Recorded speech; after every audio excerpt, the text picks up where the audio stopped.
Damai sejahtera Allah yang melampaui segala akal, itulah kiranya yang memelihara hati dan pikiranmu dalam Kristus Yesus Tuhan kita. Amin.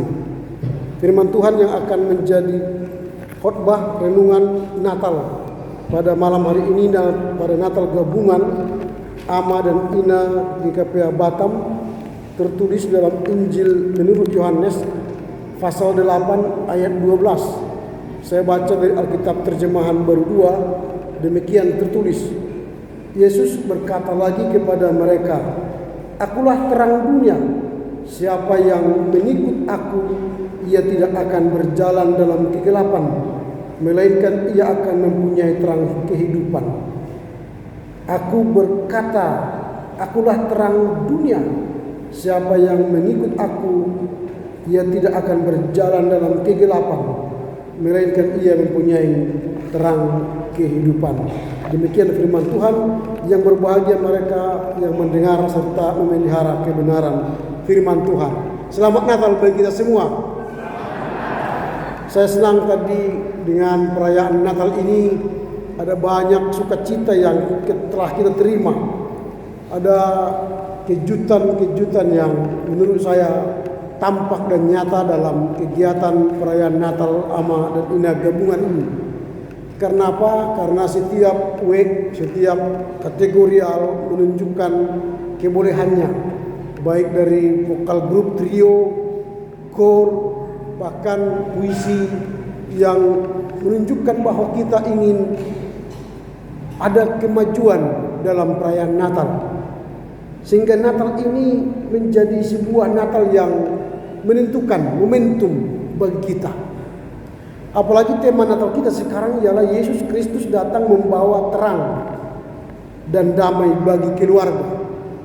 Jadi kedatangan Yesus yang kita rayakan pada malam hari ini ialah membawa terang dan damai bagi keluarga. Ini menarik karena terang menjadi sebuah simbol dari tuntunan atau dari arahan, sehingga terang itu menjadi sebuah penuntun sokok guru yang akan kita ikuti supaya kita memperoleh kebahagiaan dan damai. Terang itu akan menghindari kita dari mara bahaya. Coba kita melihat di tengah laut, di pelabuhan, hanya ada mercusuar, dan mercusuar itu menunjukkan sinar yang kecil, tetapi itu akan menentukan keselamatan perjalanan di laut. Kapal-kapal induk, kapal besar, kapal kecil akan selamat jika melihat sinar yang kecil itu di tengah laut, sehingga mereka bisa membawa penumpang ribuan orang tiba di pelabuhan dengan penuh damai. Kalau berjalan di udara juga, kalau kita lihat pesawat itu ada lampu kecil. Di setiap sisi ada lampu kecil yang kalau kita lihat ke atas dia selalu kontak. Sip, sip, sip. Itu adalah menunjukkan keselamatan. Sehingga di udara tidak terjadi tabrakan. Artinya cahaya entah kecil entah besar itu menunjukkan keselamatan, akan membawa damai sejahtera. Dan simbol-simbol lilin kecil itu menunjukkan sinar. Karena setiap sinar entah kecil entah besar, dia akan membawa sebuah kedamaian. Tetapi ingat, setiap lilin dia berkorban untuk membawa kedamaian. Kalau kita perhatikan lilin itu dia menyala, tapi tubuhnya hancur dan semakin habis, supaya orang yang di sekitarnya mendapat damai sejahtera.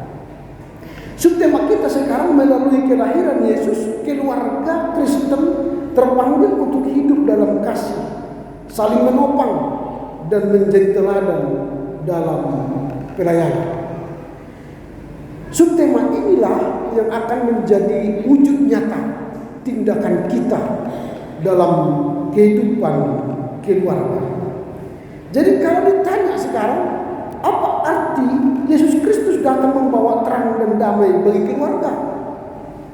Tema besar kita sekarang dalam perayaan Natal PGI dan KWI, Allah menyelamatkan keluarga. Karena keluarga sekarang adalah sumber kehancuran. Kalau dulu iblis datang menghancurkan gereja supaya kerajaan Allah hancur, ternyata program iblis menghancurkan gereja tidak menjadikan kerajaan Allah hancur di dunia ini. Karena apa? Karena keluarga-keluarga masih kuat, utuh, beriman, sehingga gereja kendati disesah, kendati dihancurkan, kendati ditantang, tidak boleh bernatal misalnya seperti yang di Cirebon itu, gereja semakin menyebar, bertambah di mana-mana. Lalu iblis mengubah strategi sekarang, maka dia menyerang keluarga. Jika keluarga dihancurkan oleh iblis, maka gereja hancur, maka masyarakat hancur, dan negara hancur. Itu sebab PGI sekarang membuat tema besar Ecclesia Domestica, artinya gereja rumah. Ini yang sekarang hilang dalam kegiatan berumah tangga. Dulu gereja rumah itu dijadikan menjadi gereja kecil, di mana ayah ibu berdoa dan anak-anak beribadah, baik pagi baik malam. Ada nyanyian-nyanyian, ada doa-doa yang dipanjatkan dalam keluarga, sehingga gereja rumah tangga itu kokoh dan kuat. Maka majulah gereja, majulah negara. Nah sekarang kita melihat ada banyak keluarga yang dihancurkan oleh zaman sekarang. Orang tua sakit kepalanya melihat anak-anak yang susah diatur. Orang tua habis strategi untuk menundukkan anak-anak sekarang, karena anak-anak lebih fokus pada gadget, smartphone, sehingga orang tua bingung menghadapi pertumbuhan bahkan kenakalan anak-anak. Kalau dulu orang tua menjaga anak-anak supaya jangan narkoba, karena narkoba bisa merusak generasi muda, sekarang lebih dahsyat dari narkoba ialah smartphone, gadget. Ada banyak anak-anak sekarang edik, ketergantungan kepada smartphone. Jari-jarinya selalu begini, sehingga ketika ditarik smartphone dari dirinya, tangannya gini-gini terus bergerak-gerak jari-jarinya karena pakai game online. Dan ketika ditarik smartphone dari anak-anak sekarang, anak-anak bingung, bahkan seperti orang gila. Maka sekarang banyak rumah sakit dipenuhi anak-anak yang sakit karena smartphone. Yang diserang ialah batang otak di sini. Batang otak ini. Tiba-tiba dia lemas, panas, lemas, game over. Ada banyak anak-anak tiba-tiba panas dan mati. Karena apa? Batang otaknya diserang oleh radiasi smartphone. Ini tantangan kita. Bagaimana Yesus Kristus datang membawa terang dan damai bagi keluarga. Bahkan dengan kedatangan Kristus di malam Natal yang kita rayakan seperti ini bagi kaum ama dan ibu, kita dipanggil untuk hidup dalam kasih. Mengapa keluarga mudah digoncang atau diobrak-abrik oleh iblis? Karena keluarga kehilangan kasih. Suami lupa mengasihi istri, istri lupa mengasihi suami, suami istri lupa mengasihi anak, anak lupa mengasihi ayah ibu. Akhirnya keluarga dihancur, diobrak-abrik, dilanda banjir bandang. Karena kasih sebagai benteng rumah tangga hilang. Karena doa-doa yang menjadi benteng iman keluarga punah. Keluarga kehilangan jam doa. Keluarga berdoa asal berdoa, tidak punya kualitas berdoa. Doa hanya diucapkan sebagai lip service, bukan lagi sebuah kebutuhan iman membentengi anak, istri, suami. Sehingga keluarga rapuh, sulit menjadi teladan dalam pelayanan. Ini tantangan kita dalam menghadapi perkembangan zaman sekarang. Dengan tema ini ada beberapa pelajaran penting yang hendak kita renungkan dalam rangka merayakan Natal gabungan ini. Pertama, kedatangan Yesus membawa terang dunia dan mengusir kegelapan. Jadi kalau Yesus datang ke rumah tangga kita sekarang, hendak membuang kegelapan. Apa kegelapan itu? Ketiadaan kasih, ketiadaan jam doa, ketiadaan liturgi dalam rumah tangga. Dulu ada Natal keluarga, ada Pasion keluarga, ada Tahun Baru keluarga. Sekarang yang dipertahankan masih Tahun Baru keluarga jam 00 nanti 1 Januari. Natal keluarga hilang, Paskah keluarga hilang, doa keluarga punah, nyanyian bersama keluarga sepi, tiada lagi di rumah. Sehingga kedatangan Kristus dalam malam Natal ini kepada keluarga kita hendak membuang kegelapan itu, supaya melahirkan kasih lagi, melahirkan doa lagi, melahirkan liturgi gereja di tengah keluarga. Jika keluarga sudah punya kasih, ayah ibu mengasihi suami istri dan mengasihi anak-anak, maka keluarga bentengnya kokoh, dibentengi dengan iman doa. Maka ketika ada badai, banjir bandang menghantam keluarga, tidak masuk ke dalam keluarga, karena ada doa-doa yang membentengi kita, dan kita menjadi teladan dalam pelayanan. Anak-anak meniru kita dalam pelayanan. Kalau dia melihat ayahnya membawa secangkir gelas kepada ibunya, sebaliknya ibunya membawa secangkir kopi kepada bapaknya, maka anak-anak mudah melayani orang lain dan masyarakat. Mengapa? Karena dia lihat teladan ayah ibunya saling melayani. Tapi kalau tidak dia lihat contoh pelayanan di tengah keluarga, dia tidak melihat ibu atau bapak saling melayani di tengah keluarga, maka jangan minta dia bisa melayani dirinya dan orang lain di luar sana. Karena tidak ada teladan pelayanan yang dia lihat di keluarga. Coba kita merenung, tidak usah dijawab. Kapan terakhir kita membawa secangkir kopi kepada suami kita? Sudah lama tidak ada lagi kan? Sudah hilang. Kapan terakhir kamu ke ama mengalehon teh manis pinat teh? Di tamu tanggal 3 bulan 3 atau 3 nama agoi. Lok disimar dari cediri kan? Maka tidak ada contoh pelayanan yang anak-anak lihat, yang akan dia praktekkan di kehidupan dirinya bersama teman-temannya. Juga husur dan nahon, nah ambil dulu sebotol aqua untuk ama. Mana ada yang mau itu? Karena dia tidak lihat contoh pemberian segelas aqua kepada orang lain. Ini menjadi kehilangan. Maka kalau malam Natal ini Yesus datang kepada keluarga kita menjadi terang, berarti dia membuang kegelapan itu.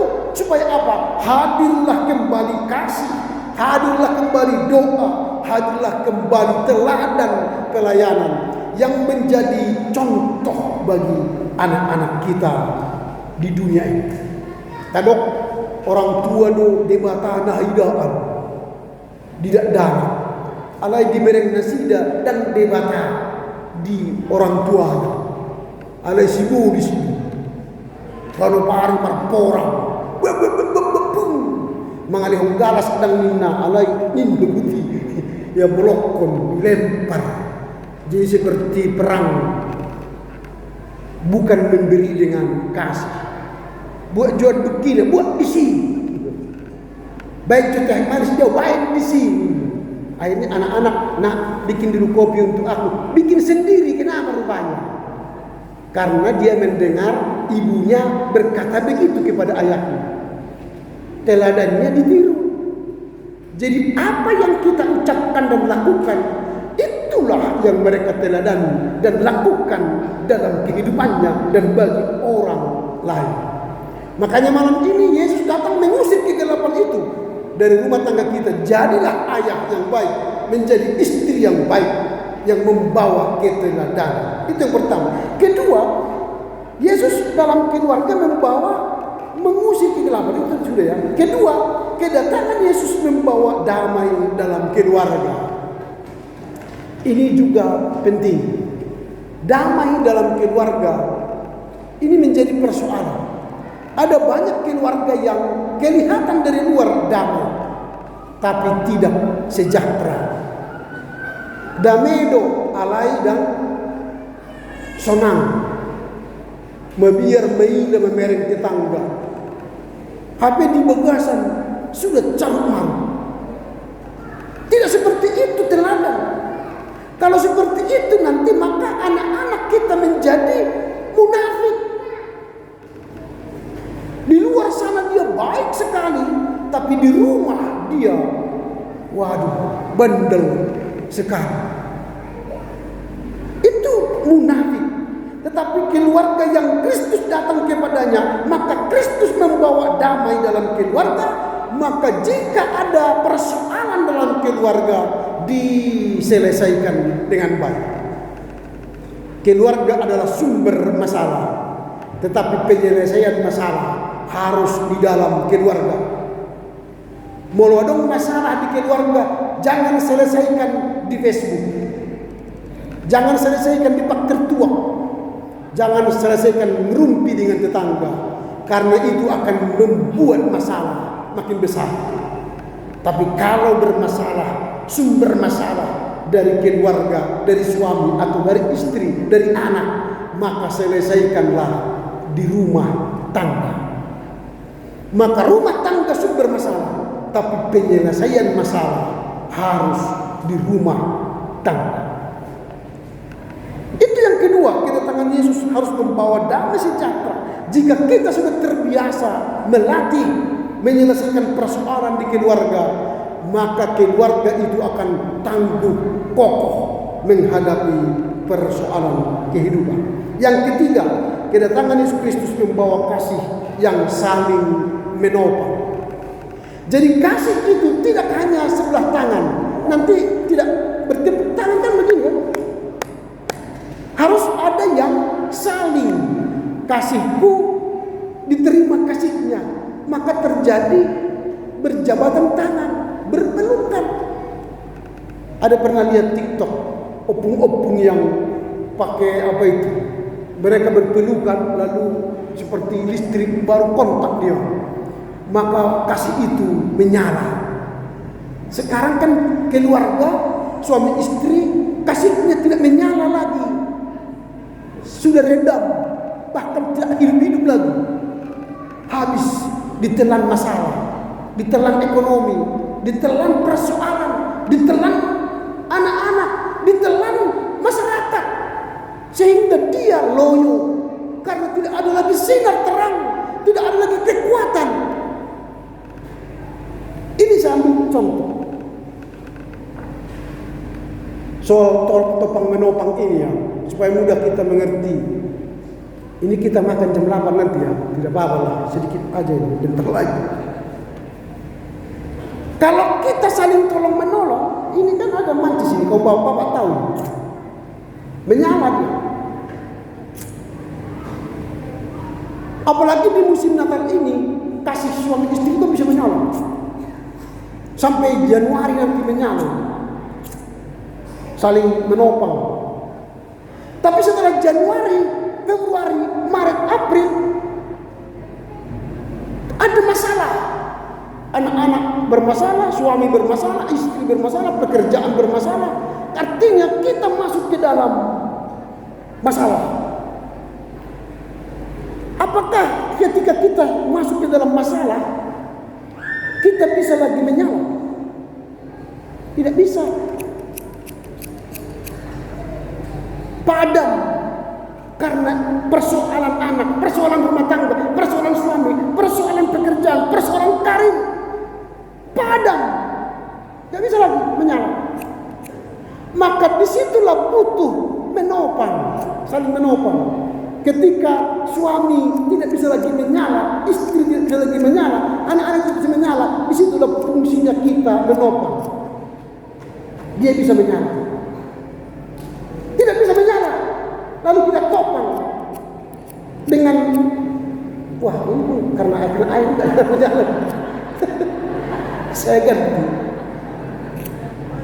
nyala. Lalu kalau kita saling menopang, ditopang, yang tidak bisa menyala karena kita kasih topangan, dia menyala, akhirnya sama-sama menyala lagi karena persoalan yang kita hadapi, kita topang supaya saling menyala. Apalagi nanti hadir di Punuan PB Gloria, Saudi, Galatia, hadir lagi di Korwekwe, menyala lagi pergumulan kita karena ada orang yang menopang sehingga kita saling menyala. Itulah kasih. Jika kasih suami sudah padam, istri menyalakan lagi. Jika kasih istri padam, suami menyalakan lagi. Kalau dua-dua mati padam, siapa yang menyalakan lagi? Anak-anak yang menyalakan. Kalau anak-anak sudah padam, masuk ke dalam kegelapan, siapa lagi yang menyalakan? Punguan, masuklah Korina, Korama, Napasebulu. Disitulah kita kembali ditopang supaya menyala. Maka malam ini saya katakan tidak ada banyak potensi yang hadir untuk membawa damai di tengah keluarga. Tadi saya berbisik sama Mang Guru, tahun depan dijadwallah Korwek dalam ibadah. Karena sudah latihan tadi kan sudah tampil Filipi, wah, lalu dibalas oleh Tesalonika dan dibalas lagi oleh Galatia yang luar biasa.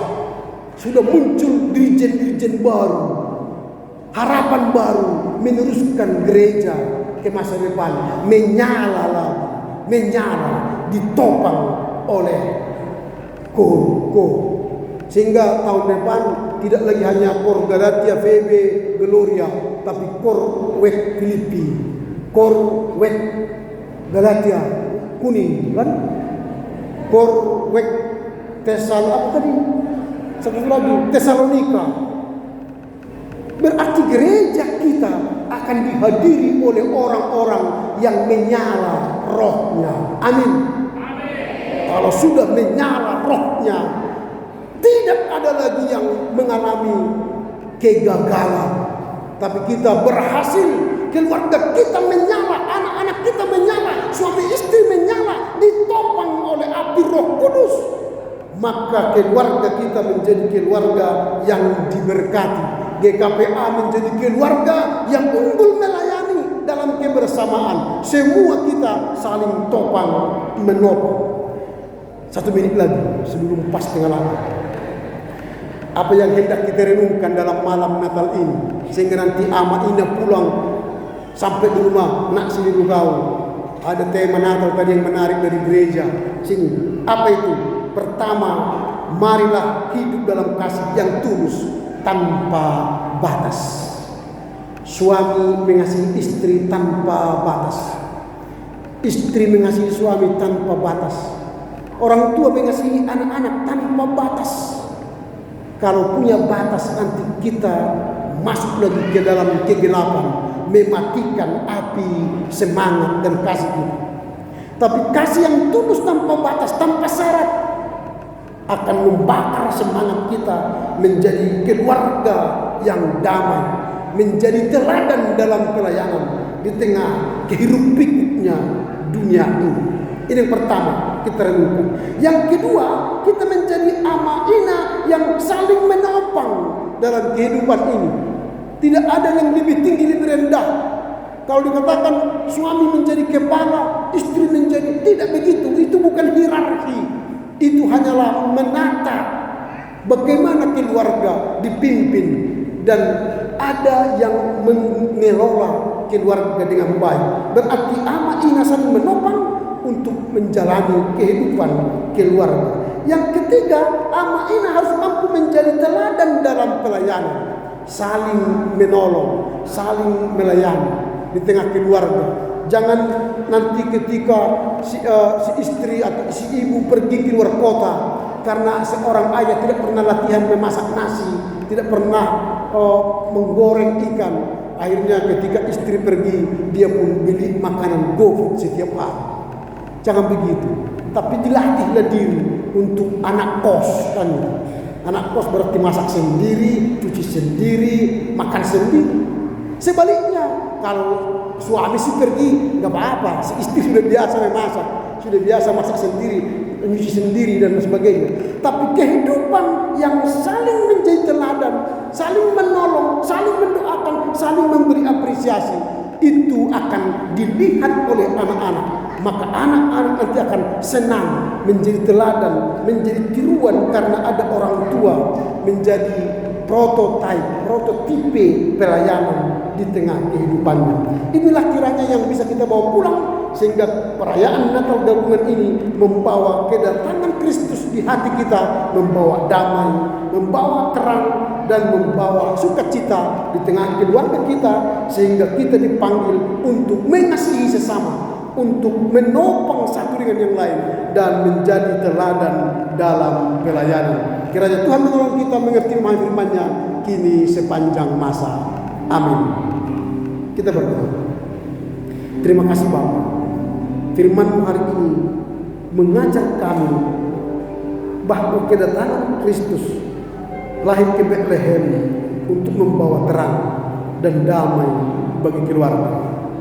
Kami bergumul bahwa keluarga di masa kini telah dihancurkan oleh iblis melalui ketiadaan kasih, ketiadaan topangan, ketiadaan teladan. Kini dalam Natal Ama dan Ina ini, kami rindu Tuhan datang ke rumah kami, lahir di hati kami, sehingga kami membawa kasih yang tanpa batas, kasih yang saling menopang, meneguhkan.